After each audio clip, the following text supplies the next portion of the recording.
Corría el año 1960 cuando los movimientos juveniles dispararon para distintos lados.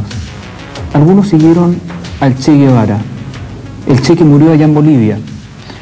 Otros se identificaron con los movimientos juveniles del año 1968 en Francia, en París. Y otros siguieron a un argentino, Mario Rodríguez Cobos. Él, que tenía una imagen de una figura larga, delgada, y que le pusieron silo, porque así son los silos donde se guarda el grano en Argentina. Han pasado los años, han pasado casi 30 años, y Silo sigue reuniendo gente alrededor de él, sigue siendo un líder y se ha transformado casi en un mito. Desde una provincia argentina, desde Mendoza, Silo transmite su mensaje con sus libros y con sus cartas. Hay una cosa, lo estuve escuchando con mucha atención cuando usted caracterizó la década aquella, la década del 60. Una década en donde la juventud explotó de pronto en distintas partes del mundo. Por supuesto que esa explosión no se debió a nosotros.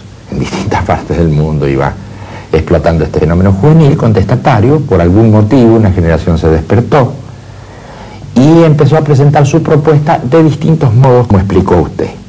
Que los hippies por un lado, el guerrillerismo, que la droga, que empezaron fuertemente los movimientos musicales que hoy ya son tan aceptados por todo el mundo, esa forma que tienen de expresarse. Bueno, también en ese contexto aparecieron los primeros grupos de estudio nuestros, también de gente joven, tenía la misma base generacional.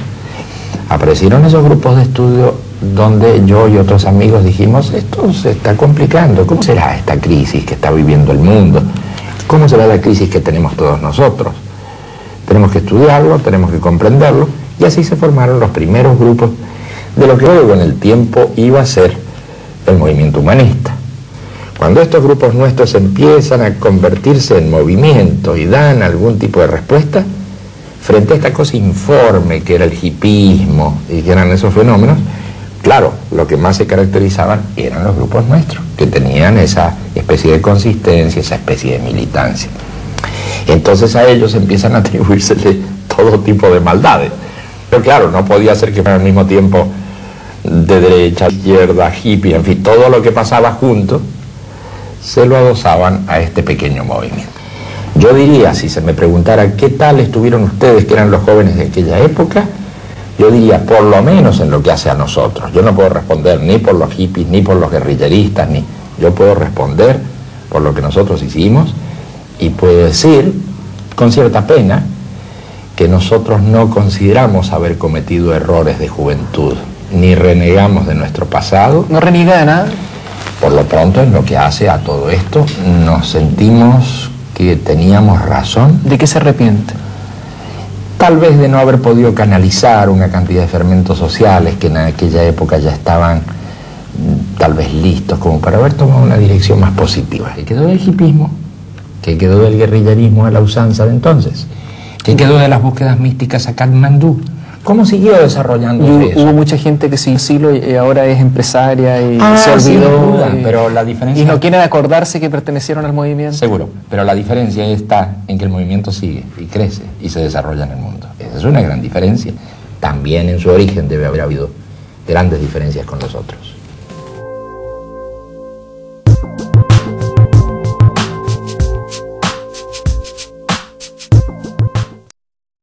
Hay una diferencia de diagnóstico muy grande entre el movimiento humanista, ustedes, y los diagnósticos generales, porque hay gente que tiene mucha razón para estar optimista en el sentido de que la humanidad se ha puesto de acuerdo en la democracia representativa, esa vieja democracia representativa, en una economía más abierta y competitiva y en el respeto de la casa común, ¿no es cierto?, del medio ambiente. Y eso son como los pilares de la civilización del siglo XXI. Pero la pena es que no coincidimos en absoluto con ese diagnóstico. Ese es el problema. ¿Por qué? Y eso es lo que nos quita popularidad. Deberíamos decir lo otro, deberíamos echar incienso y decir qué maravilloso está todo. Entonces seríamos gente muy aceptada. Lo que nos está mostrando el mundo es una realidad muy diferente. El 80% de la población mundial está en el límite de la pobreza y hacia abajo de ese límite. Estamos viendo que las cosas no van bien en los sistemas de gobierno. La antigua democracia representativa, la división de los poderes, todo esto está hoy muy menoscabado. Se caen gobiernos completos como la democracia cristiana y otros partidos que acompañaron al pentapartito en Italia. Está tambaleando el gobierno socialista de Felipe González. Japón, que hasta hace muy poco tiempo era un modelo que nadie discutía, es un escándalo de sucesión de gobiernos que tránsito de corrupción están poniendo a todo el país en una situación muy difícil. Ni hablar de lo que sucede con esa pobre África tan castigada, donde en una semana mueren 150.000 personas. No hablemos de las hambrunas tremendas que se ven en todas partes de ese continente y también en muchos puntos de América Latina. Se ha construido una sociedad deshumanizada y que peligrosamente no ha tomado el recaudo de formar nuevas alternativas, porque si este edificio tiene problemas, ¿cuáles son las escaleras de incendio? En un momento, tú sabes, existían las alternativas de que si salía mal un tipo de sociedad, se podía uno como Tarzán colgar de la liana y pasar a otra sociedad. Claro. Fallaba el capitalismo, bueno, siempre estaba el socialismo, fallaba el socialismo y hoy hemos llegado a una situación global de un mismo sistema y este sistema, si llega a fallar, bueno, hay que preguntarse, ¿y dónde están las escaleras de incendio? ¿Cuáles son las alternativas? Este pensamiento pretende responder a ciertas preguntas, mínimamente, sobre la crisis actual. Hay quienes con quienes no nos podemos entender porque sostienen que no hay tal crisis. Entonces, claro, no hay posibilidad de discusión. Yo sostengo que sí hay crisis, que es muy profunda, que este sistema se va acercando hacia el colapso. A algunos puede divertirle esto, a nosotros no nos divierte tanto. Nos parece que es trágica la desocupación creciente, el cierre de fábricas, la descomposición colectiva de Europa y de otros modelos que existen acá. Y se presentan otras alternativas en donde se dice, muchachos, vamos a la base social, pongámonos de acuerdo nuevamente con la gente en el barrio, en el vecindario, con la proximidad, con la pareja, y empecemos a reconstruir este tejido que ya va respondiendo cada vez menos a las cúpulas políticas, a las cúpulas sindicales, a los medios de difusión en cuanto a formadores de opinión. Se está generando otro tipo de fenómeno y nosotros creemos que es hacia allá, hacia la base social.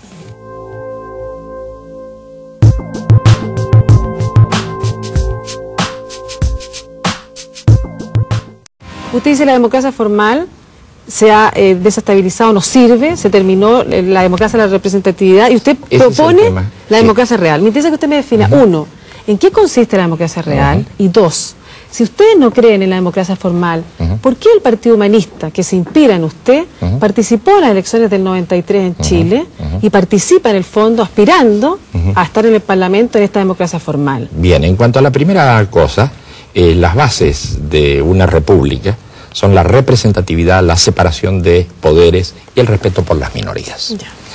Si no hay verdaderamente separación de poderes, si un poder designa al otro o tiene injerencia en el otro, si un poder no es, ya que todos son democráticos, electos por el pueblo, entonces creo que se sufre una verdadera distorsión de lo que entendemos por democracia. Es decir, si hay poder ejecutivo, legislativo y judicial, y todos están en el juego democrático, ¿qué pasa con el Poder Judicial? ¿Quién nombra a la Suprema Corte de Justicia?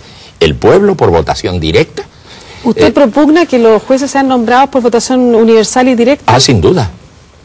Frente a lo cual se podrá responder que bueno, que eso es politizar la función. ¿Cómo no va a estar politizada la función de los que cumplen con sus obligaciones en los distintos poderes? Por supuesto que lo está. Hagámoslo franco y no formal.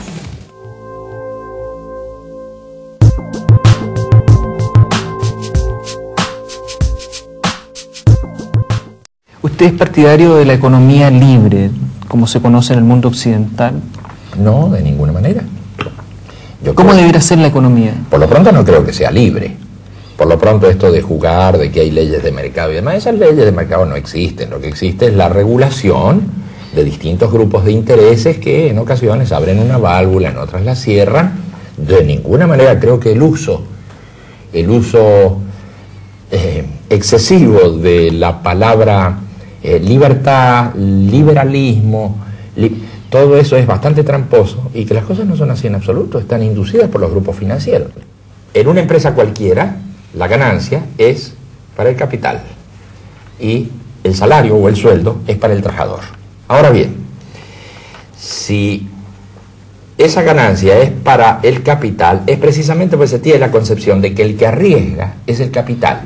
Desde nuestra concepción humanista, el riesgo es el riesgo humano del trabajador, porque el trabajador, si se le cierran las puertas de trabajo, pierde su vida, pierde la cantidad de años que ha dedicado a ese esfuerzo y además pone en peligro a su familia, a sus niños y a todos aquellos que le rodean. Entonces hay que replantear este tema de quién pone el peligro de su vida en juego. Cuando el capital domina la empresa y de pronto, en lugar de esa ganancia reinvertirla en el proceso productivo, o si hay saturación de mercado y no se pudiera ampliar esa empresa para abrir nuevas fuentes de trabajo, ese capital debería de todos modos volcarse nuevamente al circuito productivo y abrir nuevas fuentes de trabajo. El tema acá son las fuentes de trabajo y el aumento de la producción. Pero si por lo contrario, ese capital, en lugar de reinvertirse, se desplaza hacia el circuito financiero, hacia el circuito especulativo, y luego, como consecuencia de esto, hay que reducir la planta de personal, hay que aumentar la productividad de un modo esclavista, hay que hacer un montón de modificaciones de tal manera que lo que aumenta en definitiva no es la producción, lo que aumenta en definitiva es la circulación del capital financiero y la quiebra empresarial empieza a verificarse en todos lados. El que termina perjudicado es el trabajador que se queda en la calle sin fuentes de trabajo. ¿Pero los bancos acaso no prestan dinero para que se formen nuevas empresas? Sin duda, prestan dinero y entonces exigen cómo deben ser manejados esos dineros. Por ejemplo, lo prestan a nivel internacional. Se lo prestan, que son los créditos blandos que otorgan en un momento dado a una dictadura dada.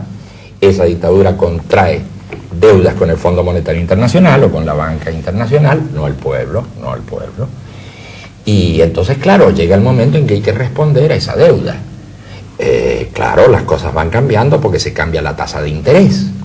En definitiva, comienza a armarse una ampliación tal que al final nunca se puede pagar la deuda y se está mucho más endeudado que cuando se prestó por primera vez. Es decir, el pago que hay que ir efectuando se hace cada vez más astronómico, es lo que sucede en la economía de casi todos los países de América Latina.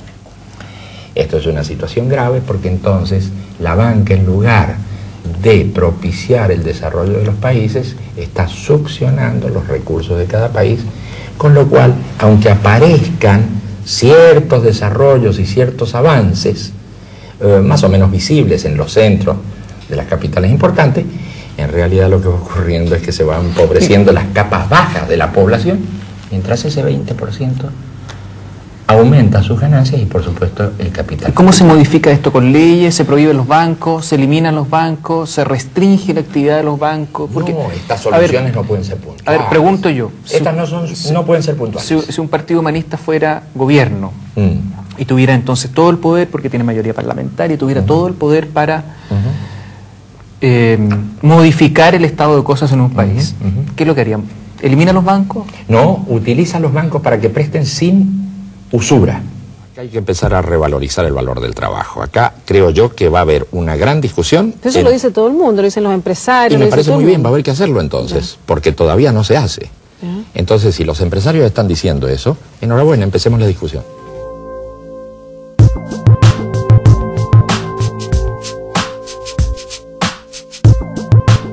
En cuanto a la vida humana, nosotros tenemos diametrales puntos de vista con otras corrientes.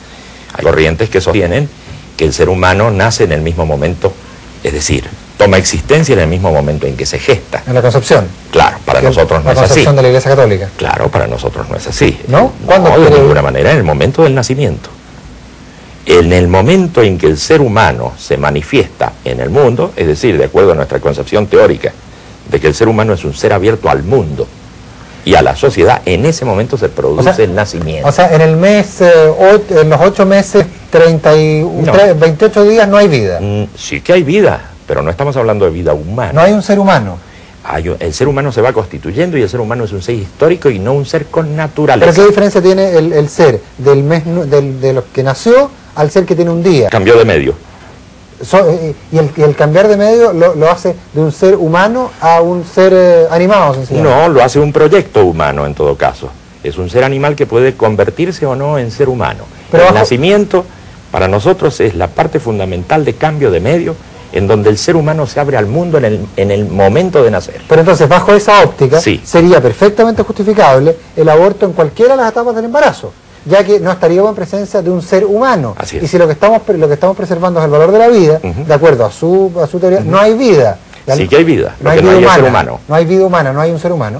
Por lo tanto, la madre estaría en presencia de algo tan cercano a ella como podría ser un tumor o algo por el estilo, de ninguna y manera, podría disponer de él. De ninguna manera, porque hay un proyecto.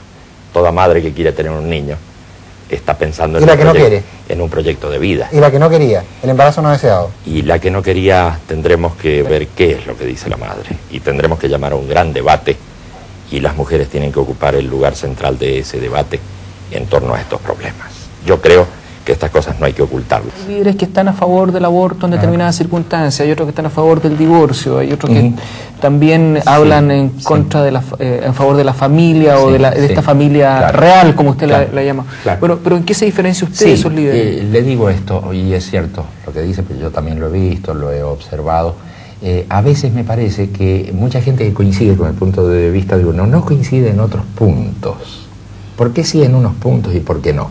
Porque me parece que en general los que dan esas opiniones no tienen una concepción del ser humano y se mueven un poco pragmáticamente o un poco de acuerdo a cómo estén los tiempos, cómo esté el equilibrio que haya que hacer para decir una cosa o decir otra. Acá, en el caso personal, creo que hay una diferencia grande, hay una concepción del ser humano. Y si no se tiene una clara concepción del ser humano, uno va a dar una respuesta en un campo, pero que va a ser opuesta a la que dé en otro campo y así siguiendo. Si usted quiere, y me da un poquito de tiempo, le transmito lo que pienso sobre esto. Pienso, por ejemplo, respecto del aborto. A mí me parece muy coherente la posición de la Iglesia Católica. La Iglesia Católica piensa que en el momento en que se produce el entrecruzamiento del espermatozoide y el óvulo, bueno, la chispa divina llega a ese ser que es ya un ser humano. Si se tiene esa concepción del ser humano, ese ser ya en formación es ya no solo un ser humano, sino además un ser humano con alma, con una cantidad de atributos. Imagínense, en esa concepción, efectivamente, quien cometiera un aborto estaría pecando absolutamente y además estaría cometiendo un asesinato. Porque se está suponiendo que ahí ya existe un ser humano. Y si existe un ser humano y usted interrumpe su desarrollo, usted sencillamente está cometiendo un asesinato. Esa es la postura de la Iglesia Católica. A mí me parece que es coherente en ese planteamiento decir que quien interrumpe el proceso comete un asesinato. Bien, pero ¿qué sucede con quien no participa de ese punto de vista? Por ejemplo, en nuestro caso tenemos una visión del ser humano que creemos que el niño cuando está en formación y no ha salido al mundo es simplemente un ser natural y además es un proyecto. Por eso la gente quiere tener hijos, aspira a que se conviertan en seres humanos, quiere tener descendencia, pero decimos nosotros, únicamente en el momento del parto, en el momento de la apertura hacia el mundo, que es lo que caracteriza la esencia del ser humano, únicamente en ese momento aparece un ser humano al mundo, en el momento del parto. Como usted ve, las diferencias son enormes en la concepción. Yo ahora tendría que justificar por qué digo que en el momento del nacimiento. Bueno, también tendrían que justificar otros por qué dicen que en el momento del... Esta es una discusión larga. Pero digo, hay que ser coherente.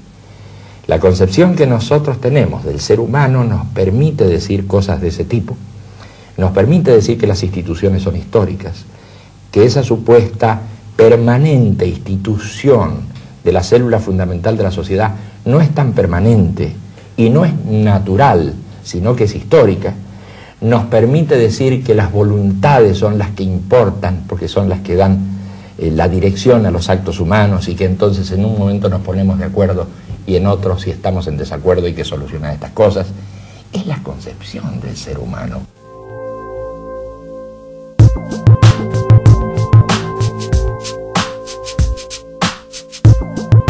Porque hoy nos encontramos en una situación donde la ruptura entre las generaciones, la incomunicación entre el mundo de los adultos y los jóvenes, la falta de participación de los jóvenes en los esquemas que propone la sociedad, está llegando a niveles peligrosos.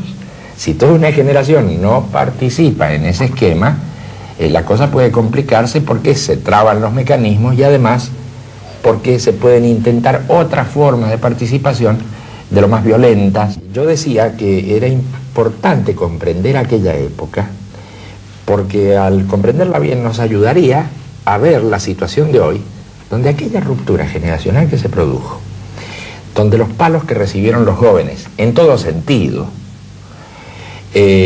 donde las heridas que se abrieron en aquella generación no cicatrizaron del todo y donde me da la impresión se produjo una suerte de corte histórico que siguió luego avanzando sin solución hasta el día de hoy, en donde se ha producido un abismo muy fuerte en la participación de las nuevas generaciones frente al mundo de los adultos.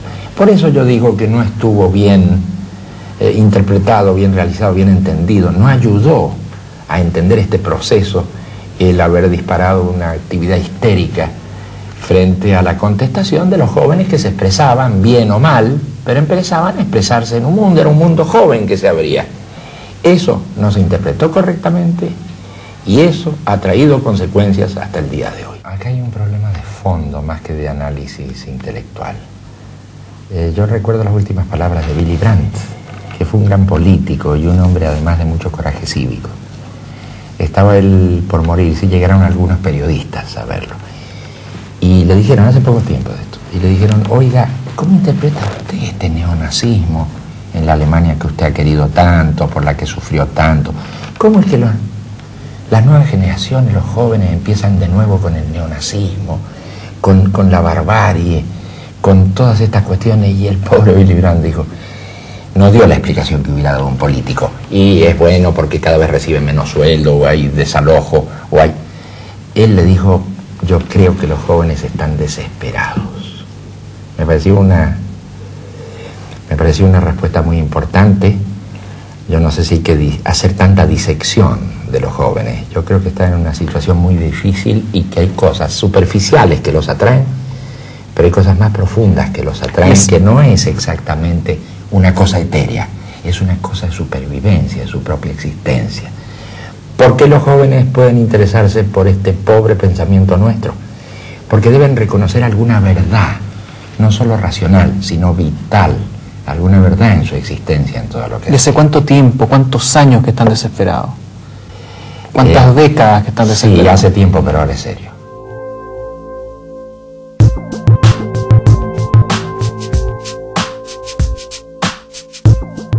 Cuando sabía que lo íbamos a entrevistar acá y me llegó algún material que yo no conocía, esperé encontrar algo realmente fuerte, radical, que estuviese realmente esos elementos aterradores que se suponían. Y me he encontrado con algo bastante más convencional y hasta fome, diría yo, de lo que esperaba. Seguro.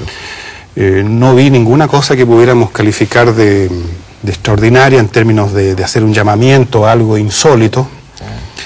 Y sobre todo me quedó la sensación, señor Rodríguez, de que su pensamiento, por lo menos en lo que he visto de él, no tiene un elemento central que pudiéramos decir que lo sintetiza y que resume el llamado principal, la dirección hacia el cual va su movimiento, hacia el cual pretende que vaya la gente que lo sigue a usted. Me pareció que había una multitud de pequeñas ideas o medianas ideas, y muchas de ellas bastante convencionales, algunas ininteligibles que después las vamos a discutir. Así que lo primero que quiero preguntarle es lo que seguramente mucha gente quiere saber. ¿Cuál es la esencia, si es que la hay, de su pensamiento y en virtud del cual tanta gente lo sigue, lo congrega, lo escucha, lo lee, etcétera? Es bastante simple, no es un pensamiento alambicado, es como usted dice, bastante fome en muchos aspectos y no es muy definido, porque además no se pretende ser con este pensamiento rector de multitudes ni cosas por el estilo. Se pretende dar una alternativa suave frente a los tan graves problemas que nosotros tenemos, que tiene el mundo en general, que tenemos nosotros en Latinoamérica.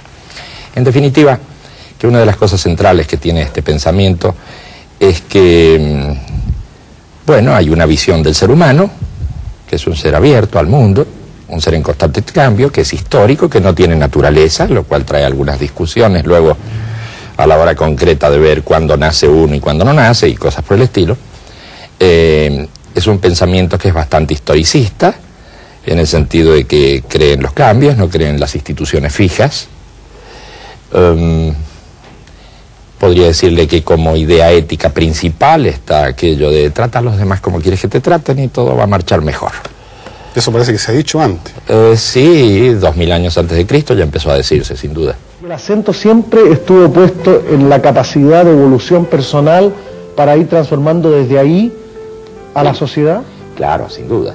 Pero esto lo hemos ido ajustando nuestra concepción, y esta capacidad de transformación personal depende de las posibilidades que da el medio en un momento dado.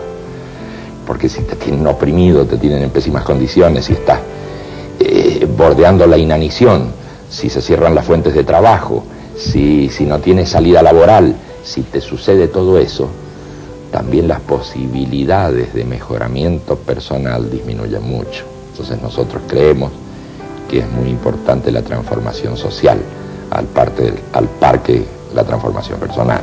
Escuchándolo, Mario Rodríguez, me surge la siguiente duda. Cuando usted haya abandonado este mundo, ¿qué cree que va a sobrevivir de su obra? De mi obra no creo que sobreviva nada, porque... ¿Y qué rescata lo más importante, por lo menos? Yo creo que la obra misma es un pretexto de comunicación con la gente. ¿Es eso lo más importante? Yo creo que lo más importante es la comunicación con el ser humano. ¿Usted de aquellos que piensa que se cambia el mundo primero, cambia uno antes, o las cosas cambian cuando uno influye en el medio circundante? Yo creo que esto se mueve en simultáneo. ¿Las tres? No, creo que uno cambia el mundo en la medida en que cambia uno. ¿Y cuál es la actitud más sana? ¿La rebeldía? Bueno, depende de las situaciones y depende a dónde lo empujen a uno.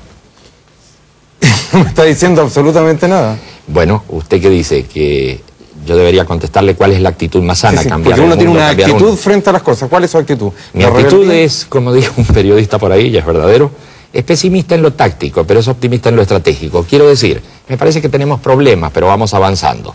Ahora, ¿es la sensibilidad una actitud correcta frente a las cosas? Es una forma de sentir el mundo a través de la sensibilidad, de la percepción, de la piel, no solo por las ideas. Las ideas, cuando Hegel estaba muy viejito, ese gran pensador, terminó diciendo, la razón es un hueso, algo descarnado, algo que no permite al final llegar a la realidad. Cosas concretas. ¿Sí? ¿Cuáles son los tres factores que identificaría usted como los principales de cambio hoy en el mundo? Bueno, Uno. el alejamiento de la juventud del poder institucionalizado. ¿Esto está diciendo que el motor de la historia es la crisis generacional? Sin duda, siempre lo dije. Número dos. En segundo lugar, la concentración del capital financiero cada vez en menos manos. En tercer lugar, la desaparición de los estados nacionales por las regionalizaciones que vienen de la mano, o de la LALC, o de, en fin, de distintas, de la Comunidad Económica Europea, del Tratado de Libre Comercio, las regionalizaciones que están barriendo con los estados nacionales. Creo que es un punto de crisis, a lo mejor para bien, pero es un punto de crisis. ¿Qué sí. diría usted que es más importante, la libertad o la igualdad? La libertad sin duda. ¿Y la moral? Porque en cuanto a la igualdad tengo mis serias dudas. Yo creo en la confluencia, en la convergencia de las diversidades. ¿Cuál es el límite de la libertad? La libertad del otro. ¿Puede existir libertad sin responsabilidad? La responsabilidad es algo que tiene que ver con el compromiso y no que tiene que ver con leyes impuestas. Y se compromete aquel que puede elegir entre posibilidades. ¿Dónde metemos la moral? La moral, decía Lenin, es una salsa fetichista para una comida útil. Yo no lo afirmo del todo, pero creo que la moral muchas veces ha estado al servicio, la moral entre comillas. ¿Cuál moral? La moralina ha estado al servicio de cosas que nada tienen que ver con lo que entiendo como la moral de tratar a otros como quieres que te traten. Ahora, usted ya no desata pasiones, ¿eso le da alegría, pena? Me parece muy bien no desatarlas, la pena es que las desata. Fue un lapso eso. Sin duda. ¿Cómo compara los 60 con los 90, Mario Rodríguez? Creo que las cosas han cambiado enormemente. ¿En qué fueron magníficos los 60? En ninguna cosa. Me ¿En parece qué que la fueron rebelión deplorables? juvenil de los años 60, que fue tan publicitada, fue un fiasco. ¿En qué fueron deplorables? Fueron deplorables en la desorganización del pensamiento, en la desorganización de las propuestas, y pudo ser muy bien capitalizada hacia el hipismo, hacia el guerrillerismo. ¿Y en qué fueron y iguales hacia todo eso que desapareció. Nosotros no hemos desaparecido. ¿Y en qué fueron iguales a cualquier otro periodo en la historia? ¿En qué fueron iguales? En la dialéctica generacional misma, en el hecho de que una generación joven se opone a una generación que está en el poder. ¿A los 56 años ya comienza a pensar en la muerte o todavía no? Siempre he pensado en la muerte. Sí, sí. Yo creo que en general hay muchas cosas que hacen que la gente eluda la mirada de la muerte para hacer cosas. Siempre tengo en cuenta el hecho de la muerte y me parece muy importante. Última pregunta, ¿qué le gustaría que figurara en su epitafio? Fue una buena persona, pero un mal escritor.